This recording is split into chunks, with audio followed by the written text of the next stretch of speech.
Olá, seja muito bem-vindo. Hoje nós daremos continuidade aos nossos estudos. Estamos tratando do tema igreja e hoje vamos falar de um tema de extrema importância, principalmente nos dias de hoje, que é o nosso compromisso com a igreja, sendo nós membros dela. Então, qual é o nosso compromisso como membros da igreja? Primeiro ponto, para nós relembrarmos, nós já falamos disso nos últimos vídeos, a igreja nada mais é do que uma comunidade de pessoas, uma reunião de pessoas, pessoas se encontrando em determinado local, claro, na igreja para prestar o culto a Deus e tudo aquilo que nós já falamos. Mas nós não podemos ignorar o fato que a igreja ela é formada por uma comunidade de pessoas. Deus é um Deus de ordem. O nosso Deus ele mostra a sua ordem desde o início, desde a criação. Você pare para pensar. No primeiro dia ele fez isso, isso e aquilo. No segundo dia, isso, isso e aquilo. No terceiro, isso, isso e aquilo. Foi seguindo uma progressão, todas muito bem feitas, claro, Deus quem fez, e no final ele termina com a criação dos seres humanos. Depois, com seu povo escolhido, o povo de Israel, ele passa determinadas ordens para eles seguirem, tanto no âmbito civil, como no âmbito criminal, como no âmbito religioso. E você tinha sempre as estruturas por trás da sociedade de Israel e do povo de Deus. Então Deus, ele é um Deus de ordem. A igreja ela possui um caráter organizacional, com estruturas administrativas, hierárquicas e didáticas. Então a igreja ela é formada por essas estruturas. E nós vamos perceber que a Bíblia ela nos traz princípios gerais de como ser organizada a igreja. É claro que detalhes específicos a Bíblia não vai falar. Por exemplo, a nossa igreja ela tem sociedades internas. Isso não fala na Bíblia. Por exemplo, a UPH, a UCP, a UPA, o Departamento Infantil, a SAF, Sociedade Auxiliadora Feminina. Essas sociedades foram criadas para melhor gerir, ou melhor administrar, ou melhor funcionar a estrutura da igreja.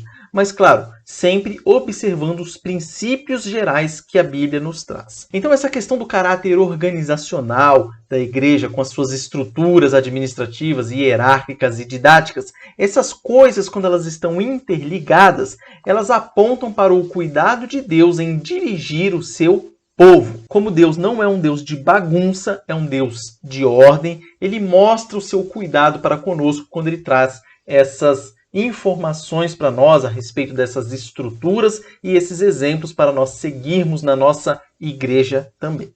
Então a pergunta que nós tentaremos responder hoje é: qual a importância da natureza organizacional da igreja para os seus membros? Então eu espero que hoje você termine esse vídeo entendendo qual é essa importância.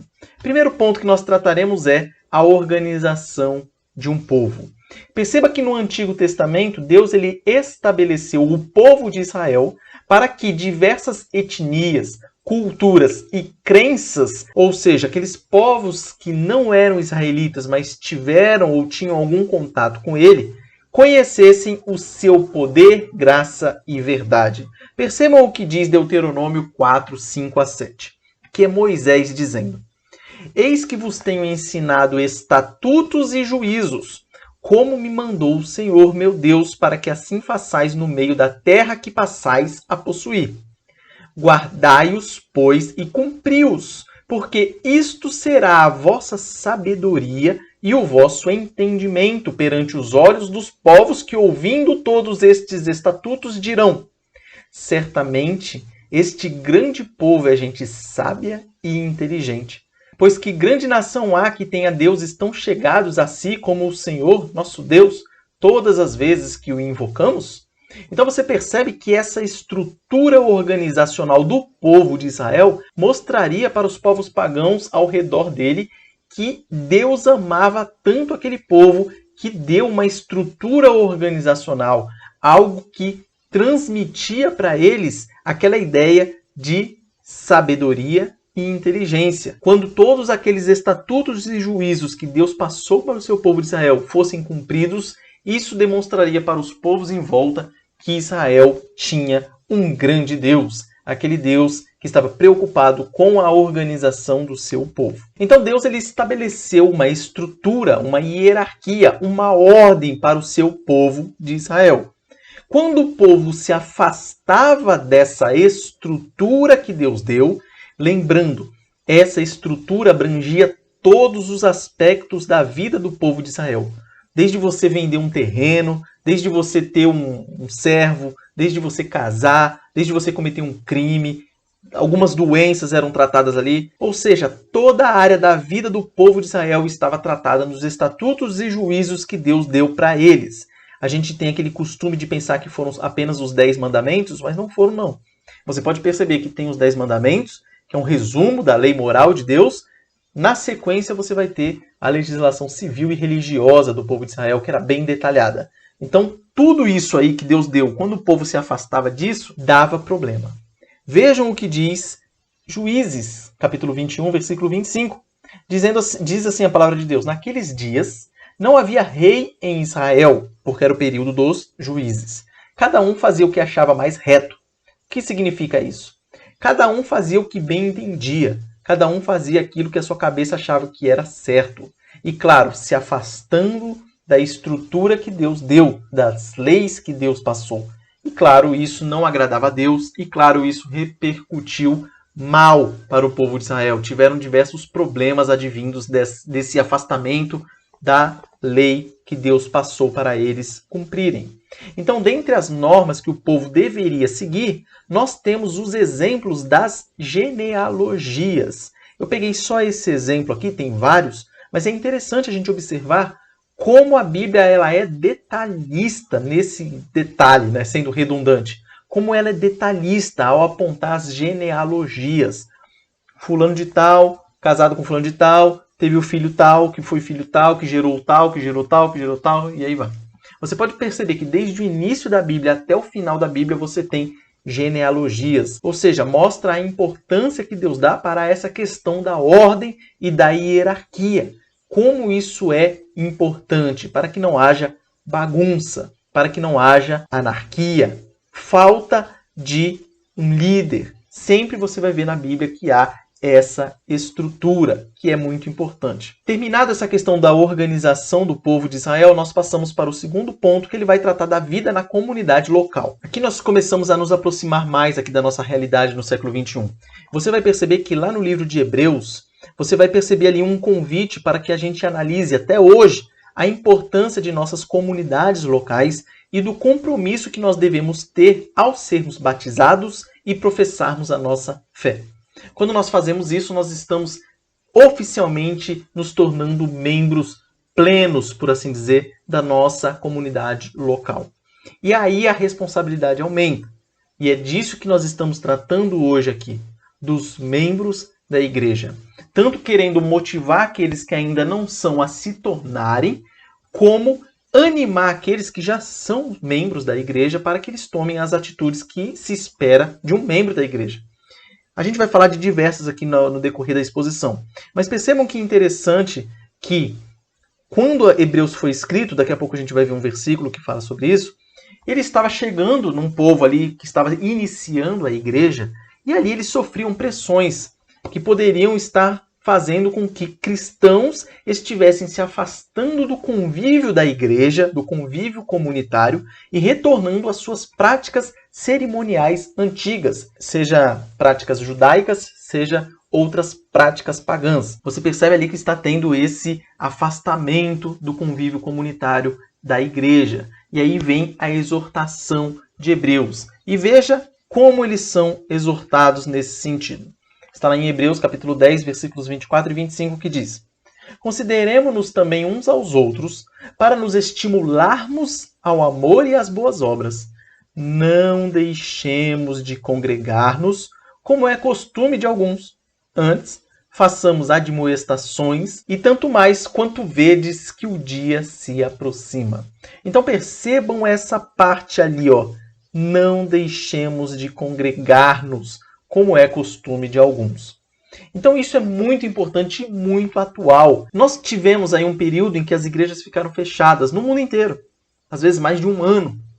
Nós tivemos uma pandemia que nos forçou a fechar as igrejas. Algumas ficaram menos tempo, outras ficaram por um bom tempo fechada.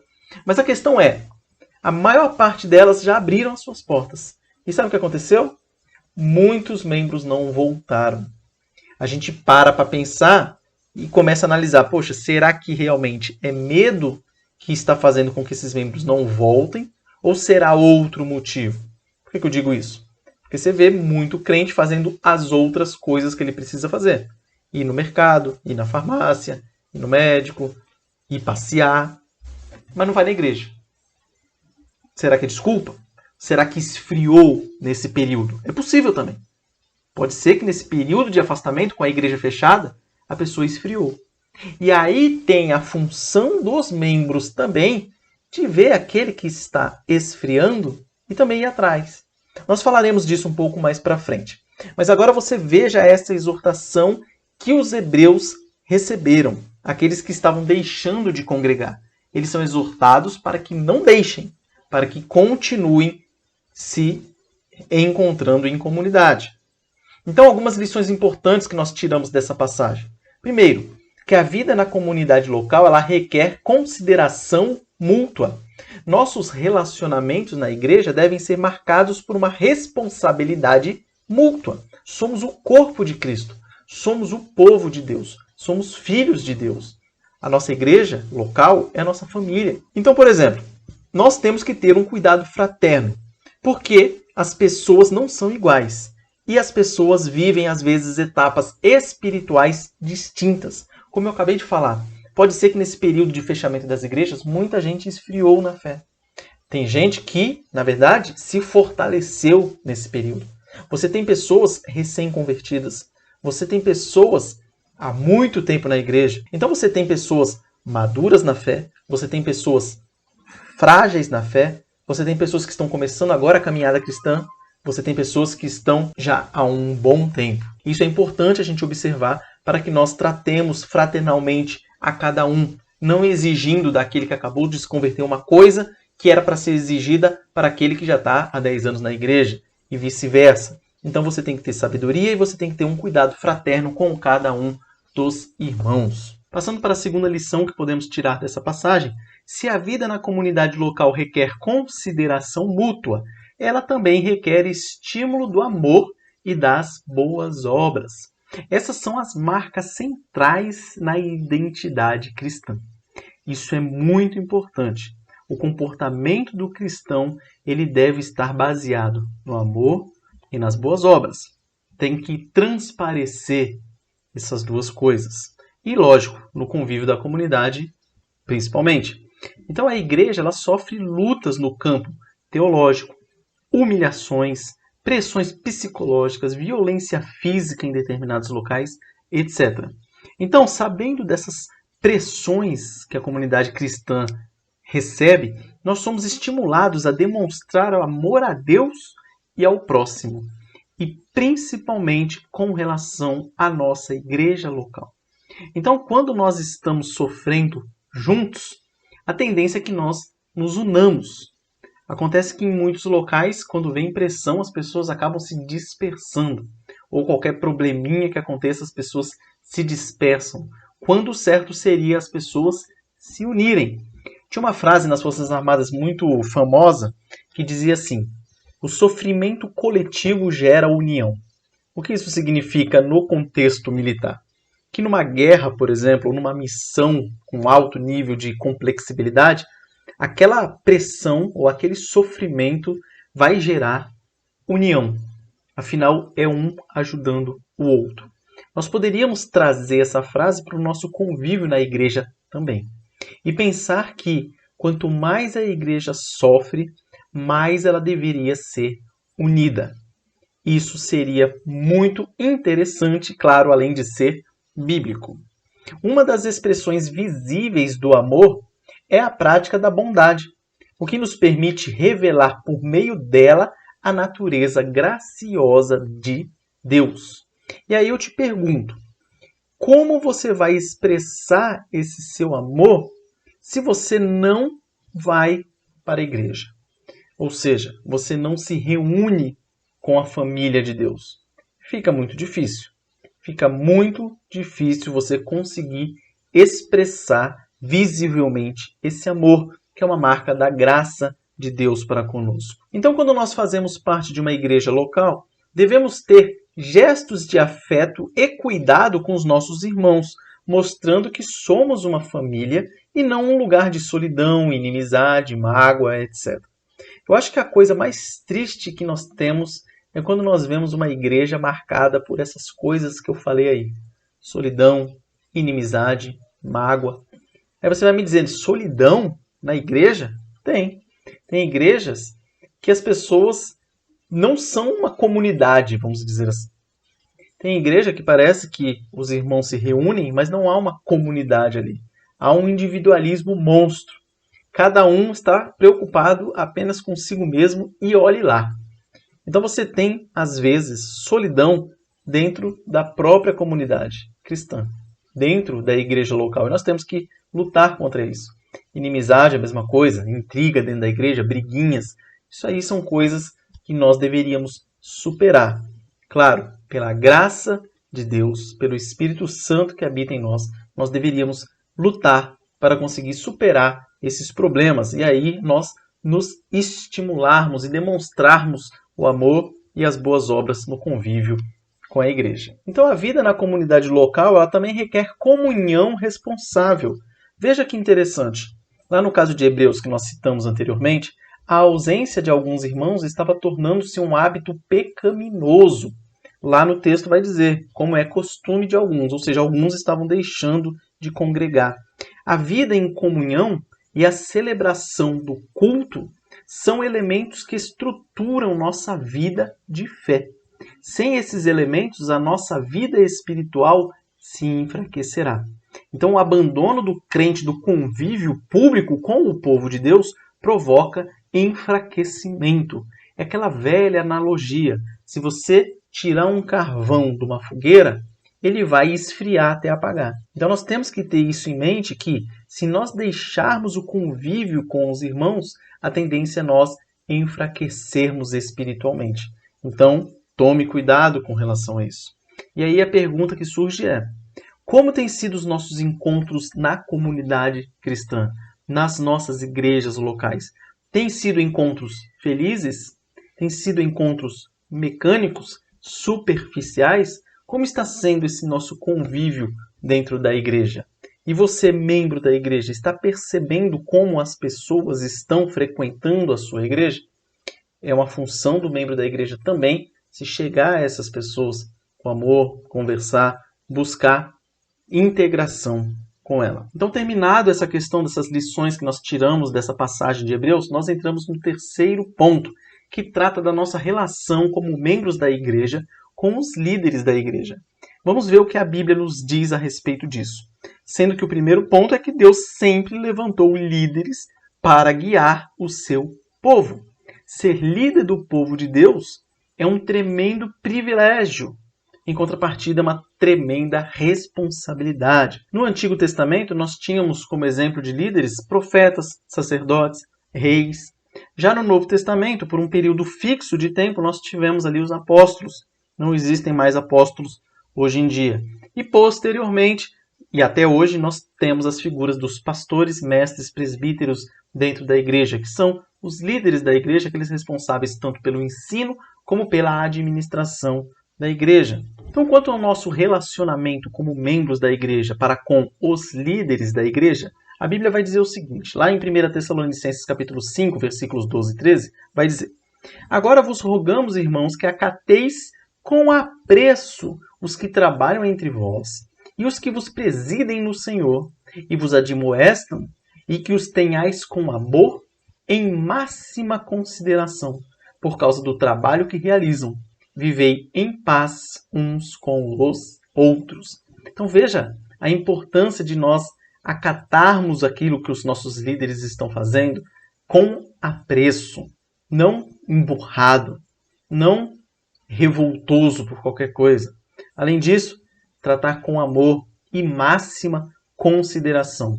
Resumindo tudo, é respeitar aqueles que estão nos liderando.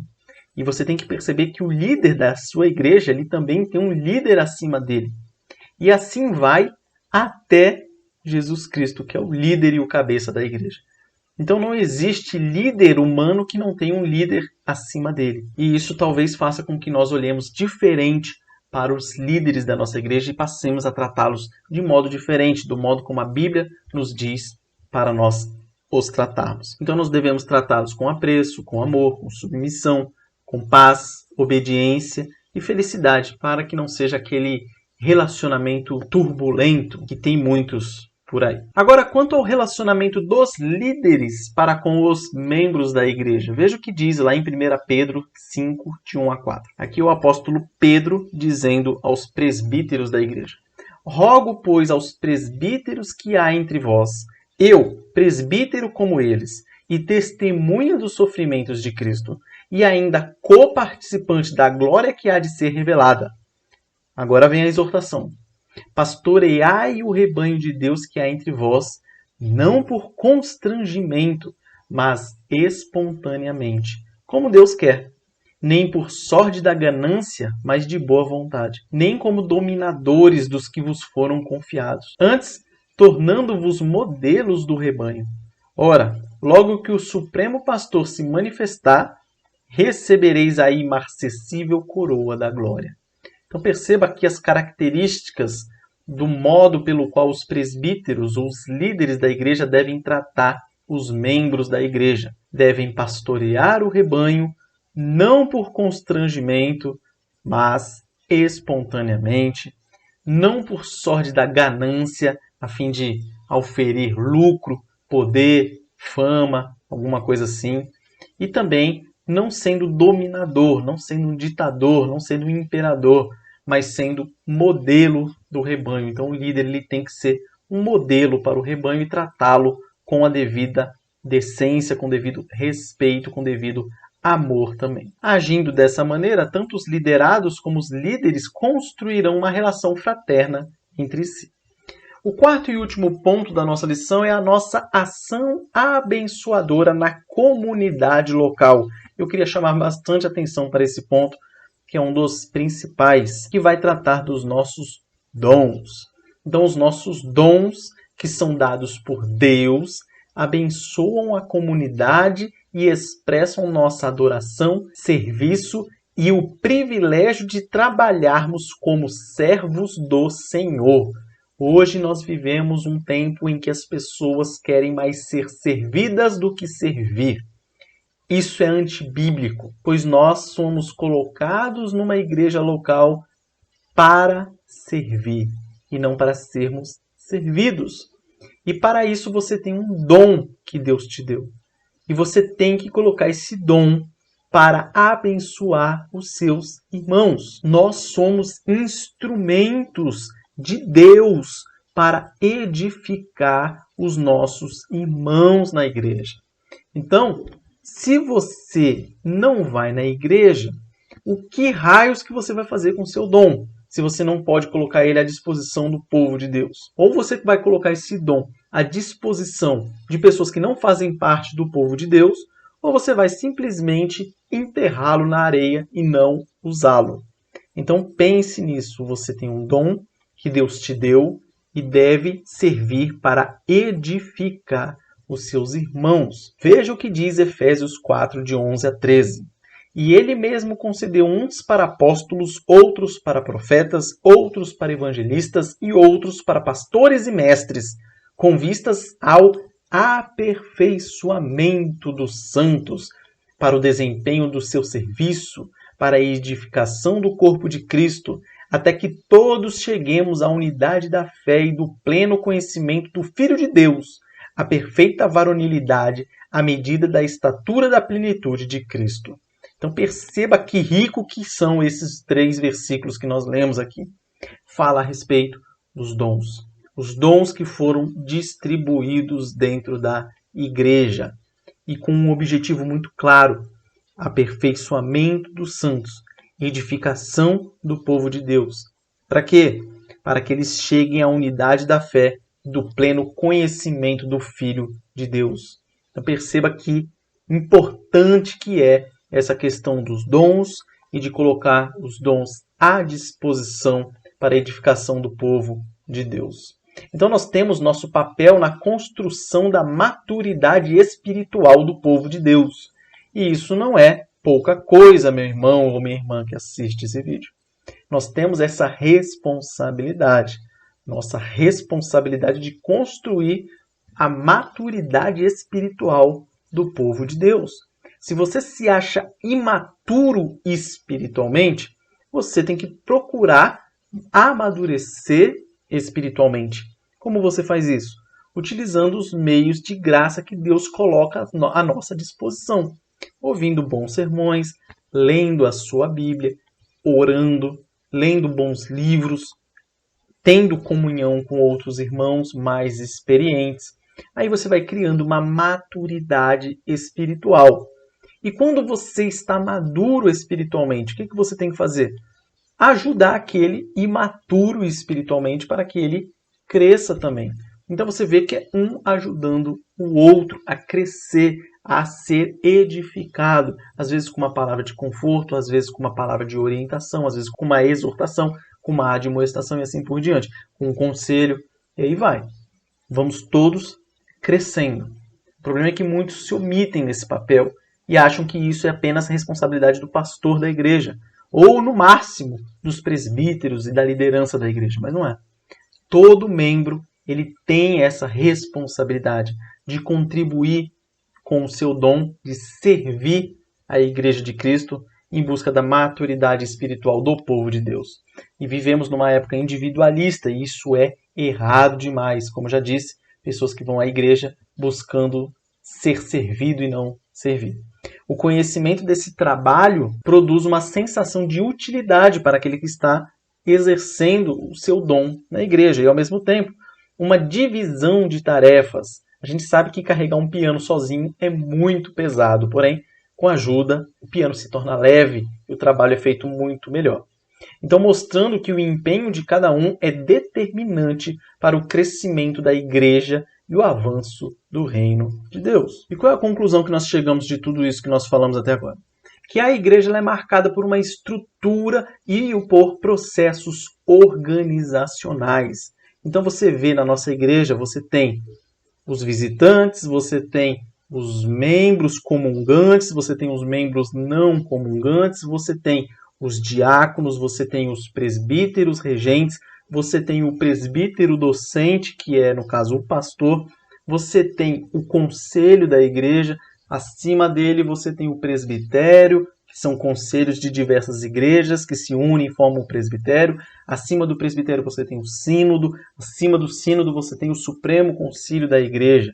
Dentro da igreja local, voltando, você tem a UCP das crianças, você tem a UPA dos adolescentes, você tem a UMP dos jovens, você tem o departamento de casais, você tem a SAF, que é muito importante dentro dessa estrutura, você tem a UPH, que são dos homens, você tem diversas secretarias, ou seja, você olhar para uma igreja local, você vai ver que ela tem uma estrutura muito bem organizada. E é muito importante essa estrutura, como nós vimos aqui. E é importante que você saiba que existe essa estrutura. E é importante que você saiba também como é que funciona essa estrutura da igreja. Porque ela é importante. Afinal, sem essa estrutura, a igreja seria uma anarquia. Seria uma bagunça. E como nós vimos no início, Deus é um Deus de ordem e não de bagunça. Então, os documentos estatísticos da igreja eles se mostram importantes também. Você conhecer o rol de membros da igreja, você saber quanto de dinheiro entrou por ofertas, por dízimo, para onde está sendo destinado esse valor, com obras missionárias, com auxílio aqui, com auxílio ali, com compra de equipamento, onde está sendo destinado esse valor. Você consegue ver tudo isso nas estatísticas da igreja, que são públicas, qualquer um pode ter acesso a essa documentação. Outra conclusão que nós chegamos é que cada membro tem um compromisso de se envolver na igreja. Na verdade, ele tem a missão, ele tem a ordem de se envolver na igreja e não ficar apenas esquentando o banco. E como ele vai fazer para se envolver na igreja? Ele vai congregar, que é o primeiro ponto. O primeiro ponto é você ir na igreja. Esse não tem como fugir. Além disso, você vai demonstrar o seu amor no trato com as outras pessoas ali dentro da igreja, você se dedica à comunhão com os outros irmãos, você servindo com o dom que você tem. E aqui, meu irmão, não importa qual é o dom. Eu sei trocar lâmpada. Beleza, use o seu dom para trocar a lâmpada. Eu sei tocar um violão. Vai lá servir tocando um violão. Eu sei dar aula. Opa, vai lá, escola dominical, dá aula. Eu não sei fazer nada disso, mas eu sou bom em consolar as pessoas que sofrem. Opa, vire um aconselhador. Vá consolar as pessoas que estão ruins. E assim por diante. Qualquer dom que você tenha, você consegue colocar o seu dom à disposição para a edificação do povo de Deus. E algumas aplicações para nós encerrarmos. Pergunte-se a si mesmo, como tem sido o seu envolvimento com a igreja local?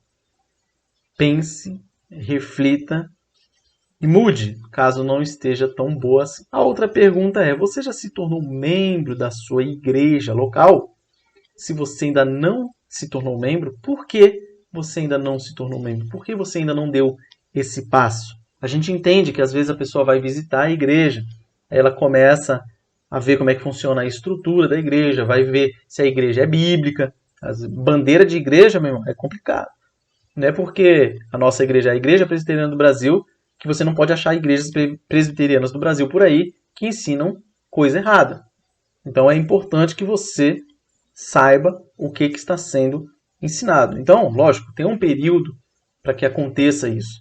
O problema é que é igual ao casamento, aquelas pessoas que ficam noiva há 10 anos e resolvem casar lá depois disso. Mesma coisa, às vezes a pessoa é visitante na igreja há 10 anos e não toma o passo de se tornar membro e assumir responsabilidade na igreja. Aí que é complicado. Então, fica aqui essa aplicação do que nós falamos hoje. Você já se tornou membro? Não? Se não, por quê? E torne-se membro, comece a servir. E outra pergunta interessante aqui, você conhece a estatística da sua igreja? Você parou já para ver isso aí?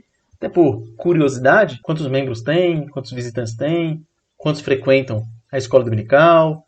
É interessante você observar essas coisas, são muito legais. O que você faz quando percebe algum irmão desistindo de congregar? Já parou para pensar nisso?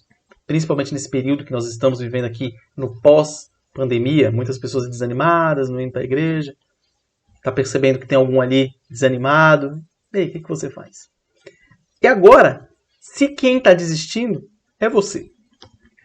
Se é você que está desistindo de congregar, por N motivos, às vezes porque desanimou nesse período que ficou longe da igreja, ou às vezes pensando que assistir um culto via internet é a mesma coisa de ir lá presencialmente, e aí acha que é muito mais confortável ficar em casa mesmo, de pantufa, sentado no sofá, do que se deslocar até a igreja, ou por preguiça, ou porque não vê necessidade, não importa. Você está desistindo de congregar? Lembre-se que a igreja é o local de habitação de Deus, como nós já falamos no vídeo anterior. É o local de comunhão e de relacionamentos transformados pelo Espírito Santo. Então não negligencie isso. A igreja, ela é importante, foi instituída por Deus. Deus não deixaria a igreja dele aqui se não fosse importante. A Bíblia não traria diversas orientações a respeito do funcionamento, do trato na igreja, se não fosse importante.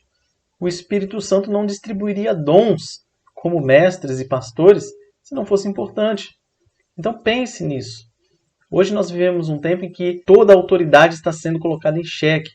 A autoridade da polícia, a autoridade dos professores, a autoridade dos mais velhos, a autoridade dos políticos, a autoridade dos chefes, a autoridade da família, a autoridade da igreja. Tudo está sendo colocado em xeque. Tudo está sendo atacado. Então, cuidado para não ser vencido por esses ataques do mundo. Vá para a sua igreja local, torne-se membro da sua igreja local, sirva a sua igreja local. Você vai estar colocando seu dom para benefício do povo de Deus. Com isso, nós encerramos o vídeo de hoje. Se ficou alguma dúvida, mande aí nos comentários, por gentileza. E nos vemos aqui, se Deus quiser, no próximo domingo. Um forte abraço e que Deus abençoe a sua vida e essa semana que se inicia. Valeu!